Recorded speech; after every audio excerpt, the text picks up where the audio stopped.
Amici di Mistopolini, sono Mister Rocco e vi presento le aspiranti al titolo della sesta edizione. Questo è il quarto casting e questa creatura che mi abbraccia con tanto affetto è l'aspirante Miss numero 47. Oh, 47, nome e cognome? Jessica Bergamasco. Oh, lei si è già affezionata a me, non so se si vede, praticamente mi tratta come uno zio. Allora, tesoro, parla al pubblico di Mistopolini, raccontati chi sei, cosa fai nella vita, se studi, se ti piace studiare.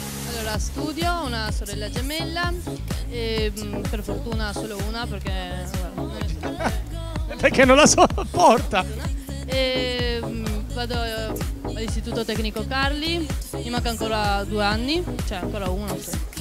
Mi manca la quinta. Bene. Vabbè, insomma, la cosa più importante, tra l'anno prossimo ti diplomi. Sì. Bene, come vedete lei è molto easy, molto così, tranquilla, gli manca la sigaretta in bocca.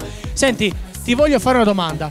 Il tuo cantante preferito, perché magari lo mettiamo come sottofondo di questa intervista, c'è un cantante preferito?